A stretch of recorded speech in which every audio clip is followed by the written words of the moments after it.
Very good morning साथियों। तो एक बार फिर से आपका स्वागत और हार्दिक अभिनंदन है आपके अपने चैनल अपने प्लेटफॉर्म एग्जाम नगर पे। और आज हम लोग बात करने जा रहे हैं वेद के साथ साथ उपनिषद की भी और साथ में अरण्य के भी। ठीक है, और चारों वेदों का विस्तृत जानकारी लेंगे। शुरू करते हैं वेद से। तो वेद का शाब्दिक अर्थ क्या है भाई?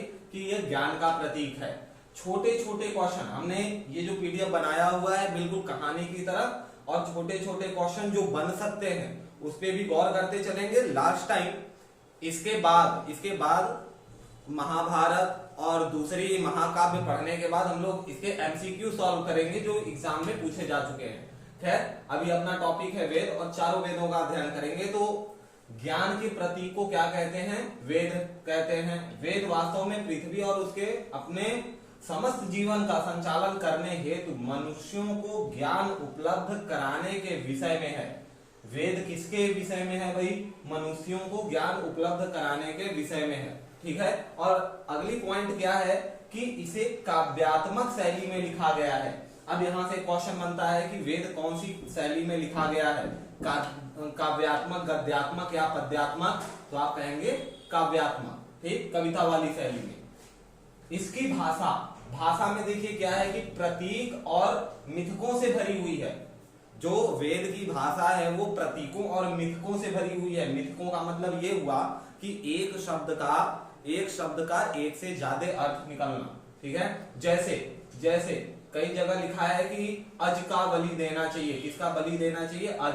और अज का कई लोग अर्थ निकालते हैं बकरा। अज मीन्स होता है बकरा और अज मीन्स होता है अनाज। ठीक है, एक ही शब्द अज। अब यहाँ पे क्या है? मिथक है। मिथक क्या है भाई? कि अज मीन्स बकरा भी होता है, अज मीन्स अनाज भी होता है। तो कुछ विद्वानों का मानना है कि यहाँ पे अनाज की बलि देने की बात कही गई है और कुछ विद्वान मानते हैं कि बकरे की बात कही गई है। यह है मिथक। ठीक, प्रारंभ में क्या होता था? प्रारंभ में वेद ब्राह्मण परिवारों की पीढ़ियों द्वारा मौखिक रूप से, ध्यान रखेंगे, प्रारंभ में वेदों का संकलन नहीं हुआ था। लिखित वेद उपलब्ध नहीं थे, मौखिक रूप से प्रदान किए जाते थे। लेकिन इतिहासकारों द्वारा अनुमान लगाया जाता है कि लगभग 1500 से लेके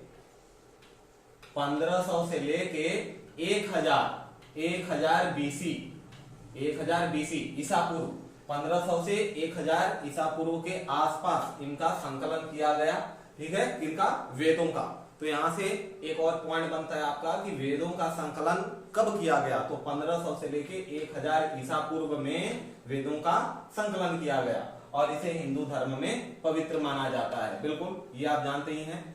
क्योंकि इसकी उत्पत्ति पवित्र क्यों माना जाता है? क्योंकि इसकी उत्पत्ति कैसी मानी जाती है? दैवीय उत्पत्ति मानी जाती है। ठीक है, जो मनुष्यों का मार्गदर्शन करती है, देवताओं द्वारा विहित किया जाता है। हमारे जीवन पर भी इसका गहरा प्रभाव है क्योंकि यह ब्रह्मांड और उसके निवासियों को एक बड़े परिवार का हिस्सा बनाते हैं तथा वसुधैव कुटुंबकम का उपदेश देते हैं। यहाँ पे एक क्वेश्चन जो कि एग्जाम में आ चुका है, यूपीएससी के एग्जाम में आया हुआ है कि वसुधैव कुटुंबकम का उपदेश कौन देता है? वेद, पुराण या उपनिषद या धर्म ग्रंथ?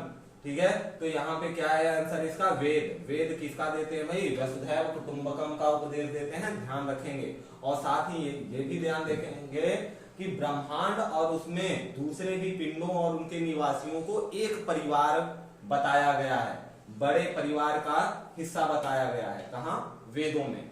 अब आते हैं जरा वेदों के नाम पर। तो 4 वेद हैं। सबसे पुराना वेद आपका ऋग्वेद, यजुर्वेद, सामवेद, उसके बाद चौथा सबसे अंतिम क्या है? अथर्ववेद। ये 4 प्रमुख वेद हैं। ठीक, मुख्य रूप से ऋषि कहलाने वाले उन वैदिक सिद्ध ज्ञानियों और कवियों द्वारा लिखा गया है जो ब्रह्मांड के रहस्यों की कल्पना करते थे।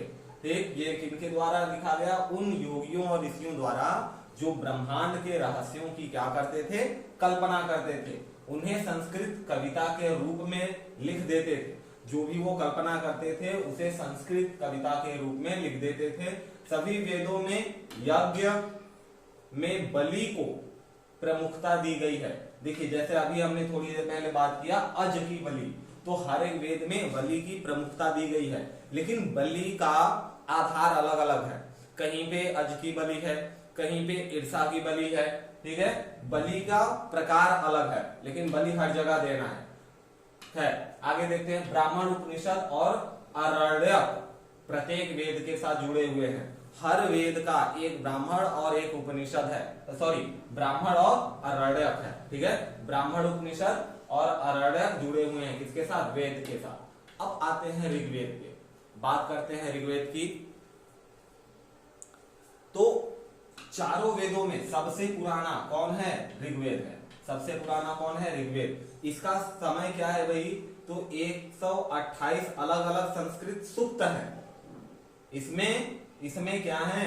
इसमें 1028 कितने सूक्त हैं? 1028 सूक्त। सूक्त यानी सूत्र, लाइन, ठीक है। चौपाई छंद दो लाइन की होती है, सूक्त एक लाइन की होती है, ठीक। अगर बात पूरी हो जाए तो ज्यादातर सूक्त एक ही लाइन की होती है। तो 1028 सूक्त हैं किसमें? ऋग्वेद में। और इसे सबसे पुराना वेद माना गया है और साथ ही साथ इंडो यूरोपियन भाषा में पहली व्याकरण रचना मानी जाती है, ठीक है। पहली व्याकरण रचना ऋग्वेद की इंडो यूरोपियन भाषा में मानी जाती है। पॉइंट नोट करने वाली बात है, ठीक। हमारे यहाँ अवलोकन के लिए बची हुई इतिहासकारों का तर्क है कि इसे 1500 साल से 12 साल ईसा पूर्व, 1500 साल, ये 1500 साल से 1200 साल बीसी पहले लिखा गया। अभी हम लोगों ने बात किया था कि 1500 से लेके 1000 बीसी में चारों वेदों का संकलन किया गया है। और ऋग्वेद का कब संकलन किया गया? 1500 से लेके 1200 बीसी के बीच में, ठीक है, आसपास। इस वेद का ध्यान, इसका ध्यान कहाँ है? सांस्कृतिक समृद्धि और प्राकृतिक सुंदरता पर केंद्रित है। जो ये वेद लिखा गया है, इसका जो केंद्र बिंदु है, वो केंद्र बिंदु क्या है भाई? सांस्कृतिक समृद्धि।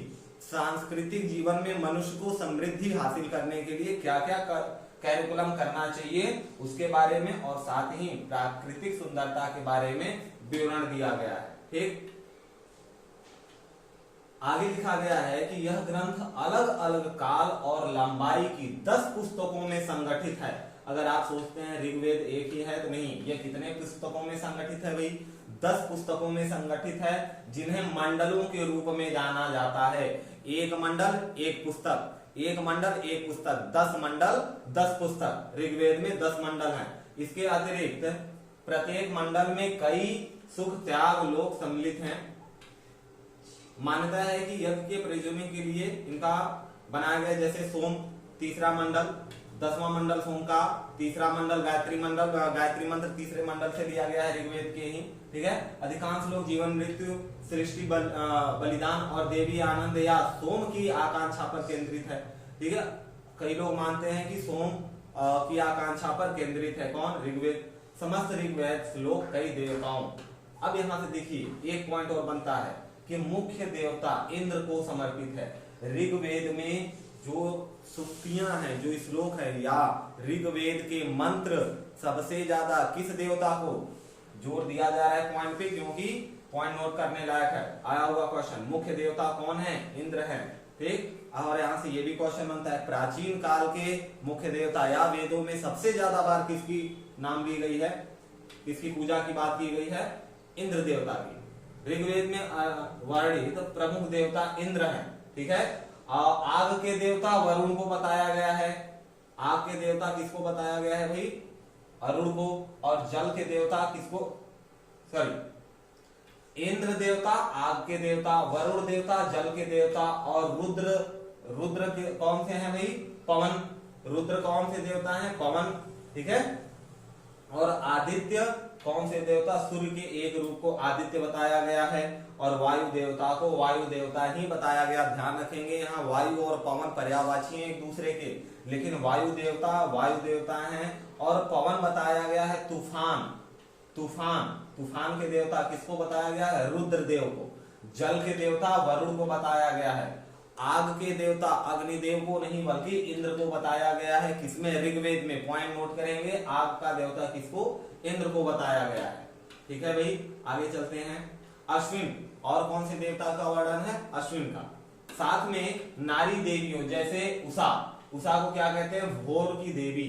सुबह सुबह भोर की देवी उषा, और पृथ्वी यानी पृथ्वी की देवी, और वाक यानी भाषा की देवी, भाषा की देवी कौन, सरस्वती को भी कई श्लोक समर्पित हैं। जो ऋग्वेद में 1028 श्लोक हैं, 1028 सूक्तियां हैं, वो उन देवताओं के साथ साथ जिनका भी हम लोगों ने नाम लिया, इंद्रदेव, अरुण, रुद्र, उनके साथ साथ देवियों में उषा, पृथ्वी और भाषा की देवी वाक देवी के लिए भी कई सारे श्लोक समर्पित हैं। ठीक, अब बात करते हैं हम लोग ऋग्वेद की।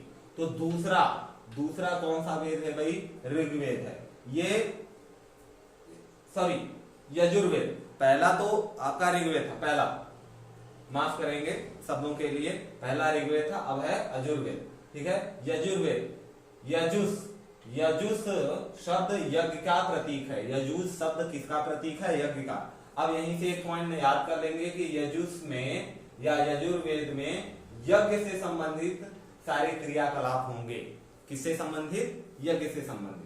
यज्ञ का प्रतीक है। यह वेद वैदिक काल में प्रचलित विभिन्न प्रकार के यज्ञों और कर्म कांडों, मंत्रों पर केंद्रित है। जैसा कि हम लोगों ने बात कर लिया, यज्ञ पर, कर्म कांड पर और किस पर, मंत्रों पर केंद्रित है। ठीक, यजुर्वेद के दो प्रमुख पंथ हैं। दो प्रमुख पंथ कौन कौन से हैं, पहला है शुक्र पक्ष और दूसरा है कृष्ण। पहला है शुक्र और दूसरा है कृष्ण। इन संहिताओं को वजन संहिता कहते हैं। कौन सा संहिता कहते हैं भाई,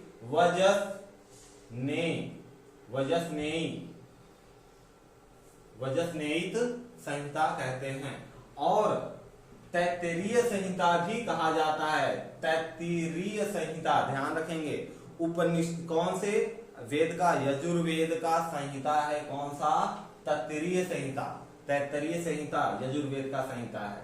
यजुर्वेद मुख्य रूप से अनुष्ठान वेद है, अनुष्ठानिक वेद है, क्योंकि हमने पहले ही देख लिया यज्ञ, कर्मकांड और मंत्रों से ये मंत्रों पर केंद्रित है। इसलिए अनुष्ठान करने वाले ऋषियों या पुजारियों के लिए मार्गदर्शन का भली भांति कार्य करता है। ठीक, कौन, यजुर्वेद। अब बात आती है सामवेद की। तो सामवेद का जो नामकरण है वो किससे है भाई, राग से।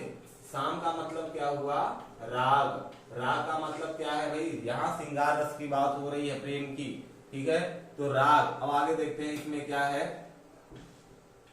कि गीतों पर केंद्रित है। राग कहाँ मिलता है, गीत में। तो राग, अब यहां से एक पॉइंट बताएंगे, क्या बताएंगे भाई, कि ये जो वेद है आपका तीसरा वेद सामवेद, वो उसकी जो रचनाएं हैं वो कैसी हैं, गीतावली है, गीतमाला है। ठीक है, गीतों में संकलित किया गया है, केंद्रित है। संपूर्ण ग्रंथ से 18 से 75 श्लोक है। 1875 संपूर्ण ग्रंथ में कितने श्लोक हैं भाई, 1875। ठीक है, इतिहासकारों का तर्क है कि 75 श्लोक छोड़ के बाकी जितने भी श्लोक हैं वो सारे किससे लिए गए हैं, वो सारे ऋग्वेद के शुक्ल शाखा से लिए गए। हमने अभी बात की ऋग्वेद की कितनी शाखाएं हैं, 2 शाखाएं हैं, कृष्ण शाखा और शुक्ल शाखा। तो बाकी 1000 मंत्र कहां से लिए गए, ऋग्वेद की शुक्ल शाखा से। इसमें लोग पृथक छंद और 1600 राग संगीतात्मक स्वर या रागिनियां हैं। ठीक है, इस श्लोक में क्या है, 16,000 राग संगीतात्मक, तो 1800 में इसमें 18,075 श्लोक हैं।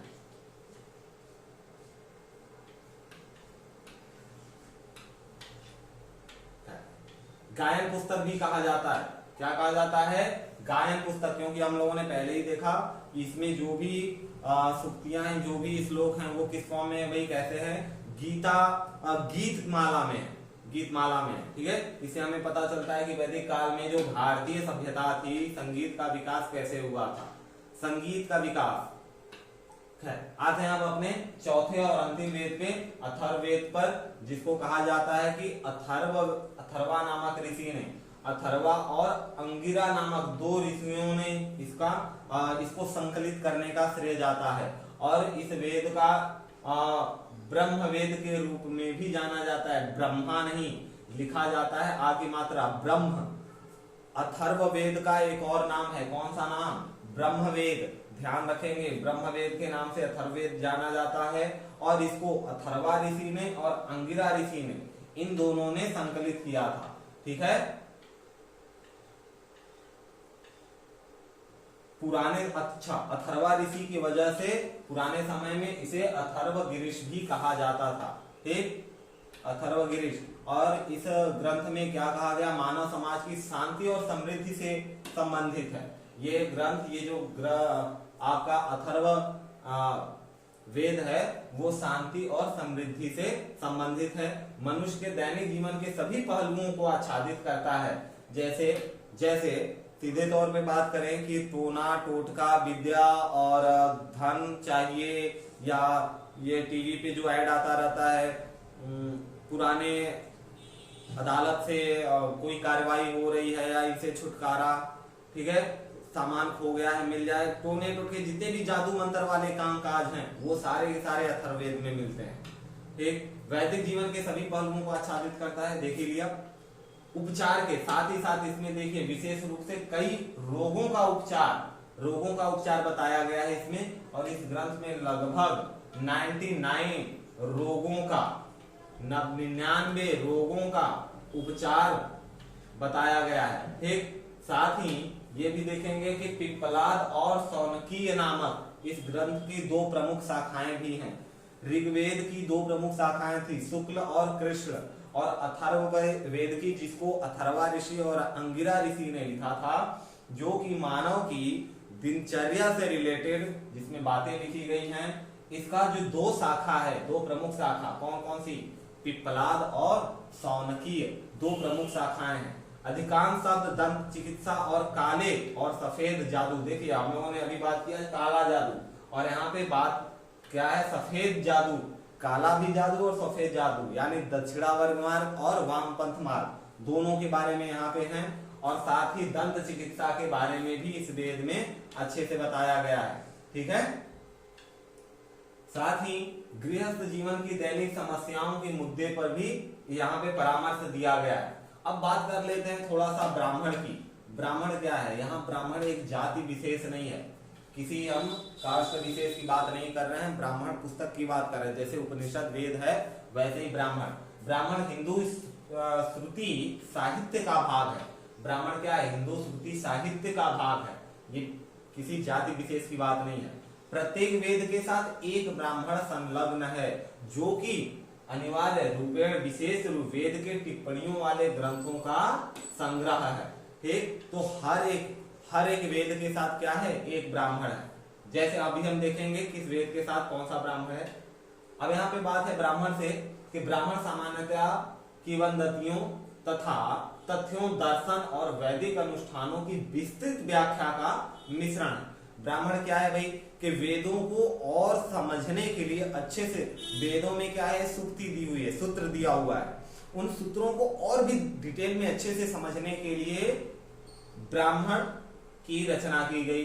ठीक है, यहाँ अनुष्ठानों की विस्तृत व्याख्या, क्या लिखा गया है? विस्तृत व्याख्या का मिश्रण है।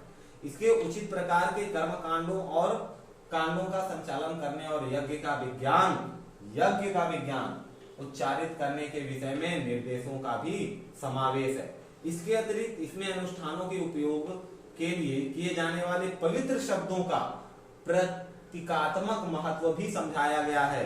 इसका मतलब ये है कि ब्राह्मण पुस्तक जब हम पढ़ेंगे, जो कि वेदों का अंश है, जो वेदों को समझने के लिए बनाया गया है, उसमें हर मंत्र के प्रतीक का भी अर्थ समझाया जाएगा। जैसे कि ओम में 3 शब्द हैं, कौन कौन से?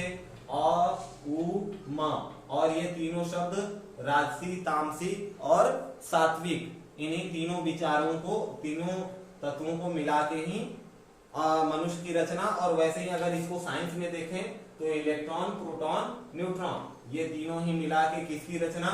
एटम की रचना। और वैसे ही पूरे सृष्टि के मैटर की रचना। तो विज्ञान और साइंस दोनों एक ही बातें करते हैं। खैर, अपना पॉइंट ये है कि जो प्रतीक हैं उनको समझने के लिए ब्राह्मण जैसे ग्रंथों का निर्माण किया गया। हालांकि इतिहासकार ब्राह्मणों की तिथि निर्धारण को लेकर असहमत हैं कि ब्राह्मण जब संकलित किया गया तो उसकी तिथि क्या थी, इसके लिए विद्वानों में मतभेद है। लेकिन सामान्यतः क्या 900 से लेके 700 BC ईसा पूर्व के बीच इसकी रचना मानी जाती है। वेदों की रचना कब 1500 से लेके 1000 BC और ब्राह्मण की रचना कब 900 से लेके 700 BC। ठीक है, इनकी संकलन का, रचना नहीं, संकलन का, रचना तो कब के हो गए थे, पहले मौखिक चलते थे, ठीक, संकलन हुआ है बाद में। हमने पहले देखा कि पहले ब्राह्मण परिवारों द्वारा वेदों का मौखिक प्रचार किया जाता था या उपदेश दिया जाता था। ठीक है, अब ब्राह्मण किसके साथ, कौन कौन से ब्राह्मण ये देख लेते हैं। तो ऋग्वेद, ऋग्वेद का ब्राह्मण कौन है, ऋग्वेद का ब्राह्मण है ऐतरेय ब्राह्मण, ऋग्वेद का ब्राह्मण है ऐतरेय ब्राह्मण, और एक और ब्राह्मण कौशितकी, कौशितकी ब्राह्मण। ऋग्वेद के दो ब्राह्मण ऐतरेय ब्राह्मण और कौशितकीय ब्राह्मण। सामवेद का ब्राह्मण कौन सा है भाई, तो सामवेद का तंडक, तंडय, तंडय और महाब्राह्मण, तंडय महाब्राह्मण और सदविंश ब्राह्मण, ये सामवेद के दो भाग हैं। सामवेद के दो ब्राह्मण और ऋग्वेद के दो ब्राह्मण, तंडय महाब्राह्मण और सदविंश ब्राह्मण, ये सामवेद के ब्राह्मण है। और यजुर्वेद का कौन सा ब्राह्मण है भाई, तो यजुर्वेद का तृतीय ब्राह्मण और शतपथ ब्राह्मण। ध्यान रखेंगे, शतपथ ब्राह्मण नाम सुना होगा, शतपथ ब्राह्मण। शतपथ ब्राह्मण किसका ब्राह्मण है, यजुर्वेद का। और एक आखिरी बचता है आपका अथर्ववेद, तो अथर्ववेद का ब्राह्मण है गोपथ ब्राह्मण। गोपथ ब्राह्मण किसका है, अथर्ववेद का है। ठीक है भाई, गोपथ ब्राह्मण में ही सारे मंत्र वगैरह अच्छे से डिटेल में, अगर आपको अपने जीवन में सफेद जादू या काले जादू पे विश्वास है तो गोपथ ब्राह्मण को बिल्कुल पढ़ें और वहां से आपको कई सारे मंत्र मिल जाएंगे, लेकिन गुरु के दिशा निर्देश में। अब थोड़ा सा बात कर लेते हैं अरण्य की। ठीक है, अरण्य क्या होते हैं भाई, तो अरण्य भी वेदों से जुड़े हुए ग्रंथ हैं जो विभिन्न दृष्टिकोणों से वेदों में सम्मिलित कर्म कांडों और योगियों के पीछे के दर्शन का वर्णन करते हैं। कर्म कांडों और योगियों के पीछे के दर्शन का, ठीक, कि किसी बात को कहा गया है, कोई पॉइंट रखी गई तो उसके पीछे क्या दर्शन है। मृत्यु के चक्र के साथ साथ इसमें अरण्य में क्या, जन्म चक्र, जीवन और मृत्यु के चक्र के साथ साथ आत्मा की जटिलता के विषय में भी बात की गई है और उसके कर्म कांड के सूचनाओं का भी संकलन किया गया है। यह तर्क दिया जाता है कि वनों की सीमा के भीतर रहना पसंद करने वाले मुनि, जो मुनि वनों की सीमा के अंदर रहने वाले का मतलब क्या, जो कि दुनिया के दूसरे लोगों से अलग रहे, जो सिर्फ जंगल में रहे, मुनि का हालाने वाली पवित्र और विद्वान पुरुषों ने इसे सिखाया था। वहीं पुरुष जो जंगलों में रहते थे उन्हीं लोगों ने विद्वानों को सिखाया। ब्राह्मणों के मामले में भी ऐसा ही है कि प्रत्येक वेद का ब्राह्मण भी है, जो कि हम लोग ऊपर देख चुके हैं। अब आती है बात, थोड़ा उपनिषद की कर लेते हैं जल्दी से। तो उपनिषद कितने हैं भाई, 200 से अधिक उपनिषदों के बारे में जाना जाता है, लेकिन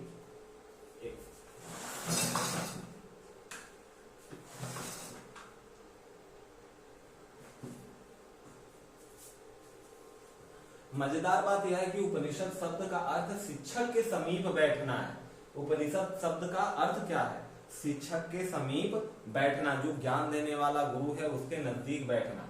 ठीक है, ग्रंथों में भली भांति वर्णन करता है। हमारे पास 200 से अधिक ज्ञात उपनिषद हैं। कितने भाई, ध्यान रखेंगे, कितने उपनिषद ज्ञात हैं, 200 से अधिक ज्ञात हैं। अभी 108 बोलते हैं ना, क्यों बोलते हैं उसकी भी बात हो जाएगी, लेकिन 200 से भी ज्यादा ज्ञात हैं। और शिक्षक सामान्यतः वन में अपने छात्रों को जब अपने समीप बैठते थे तो मौखिक रूप से इन्हें प्रेषित करते थे। देखिए बात क्या हुई थी शुरू में, कि वो सन्यासी जो जंगलों में रहते थे, तो जंगलों में पहले शिक्षा अध्ययन करने के लिए, आपने टीवी सीरियल वगैरह में देखा होगा रामायण में, कि गुरुकुल में जाते थे। और गुरुकुल कहाँ होता था, जंगलों में। और जंगलों में उस समय खड़िया चाक वगैरह नहीं होते थे, तो मौखिक रूप से जो शिक्षा देते थे वहीं क्या होते थे, उपनिषद होते थे। ठीक है, मौखिक रूप से इन्हें प्रेषित करते थे। पर यह परंपरा गुरु शिष्य परंपरा का अंग थी। उपनिषद संस्कृत में लिखित ग्रंथ हैं, उपनिषद संस्कृत में लिखित ग्रंथ हैं और मुख्य रूप से मठवासी और रहस्यमय अर्थों में वेदों का विवरण देते हैं। ध्यान रखेंगे, किसका? उपनिषद भी किसका विवरण देते हैं? वेदों का, लेकिन रहस्यमय अर्थों में। ठीक है, रहस्यमय अर्थों में। सामान्य था या वेदों के अंतिम हाल हैं। उपनिषद वेदों के क्या हैं? अंतिम चरण। इन्हें वेदांग या वेद के अंत के रूप में भी जाना जाता है। उपनिषद को वेदों का अंत या वेदांग, वेदों का अंत या वेदांग, क्योंकि अंतिम चरण है। ठीक है, उपनिषदों को मानव जीवन के विषय में सत्य और मानव मुक्ति या मोक्ष की ओर मार्ग दिखाने वाला कहा जाता है। मानव को मुक्ति या मोक्ष का मार्ग दिखाने वाला किसको? उपनिषद को बोला जाता है। पॉइंट नोट करेंगे, मार्ग मनुष्य को मोक्ष का मार्ग दिखाने वाला वेद को नहीं, ब्राह्मण को नहीं, अरण्य को नहीं, किसको? उपनिषद को बोला जाता है। ठीक है, इसमें मानव जाति के सामने आने वाली अमूर्त और दार्शनिक समस्याओं, विशेष रूप से इस ब्रह्मांड की उत्पत्ति और मानव जाति की कल्पना, कल्पित उत्पत्ति के जीवन और मृत्यु के चक्र। देखिए, अगर आपको ये जानना है कि मृत्यु के बाद क्या होता है, जन्म से पहले क्या होता है, और ब्रह्मांड कैसे कार्य करता है, ब्रह्मांड की उत्पत्ति कैसे हुई है, तो ये सारी बातें आपको कहाँ पे जानकारी मिलेगी? उपनिषद में। वेदों में इसकी जानकारी नहीं मिलेगी। वेदों के जो अंतिम चरण हैं उपनिषद, उसमें इसकी जानकारी मिलेगी। एक भौतिक व आध्यात्मिक अन्वेषण के विषय में भी बात की गई है उपनिषद में।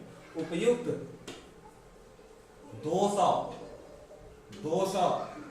उपनिषदों में से 108 उपनिषदों का समूह मुक्ति का सिद्धांत कहा जाता है।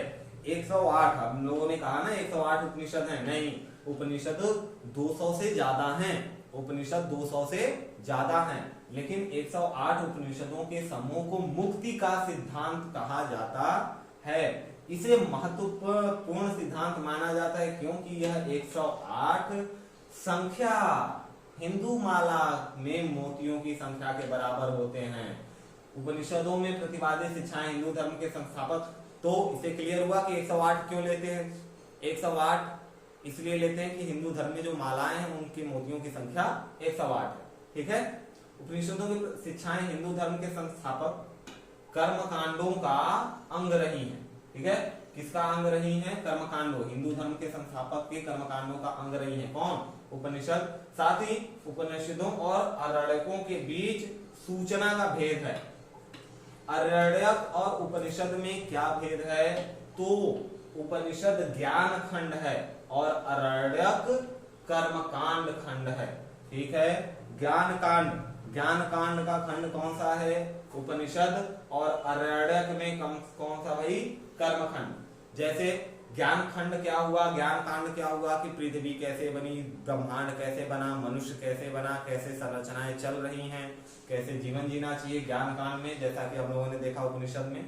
कर्म कांड में क्या होगा? मंत्र, जादू, टोने, सफेद जादू, काला जादू, मंत्र, टोने, टोटके, हाँ, और जितने भी कर्म से रिलेटेड जो भी क्रियाकलाप है वो सब कर्म कांड में आएंगे।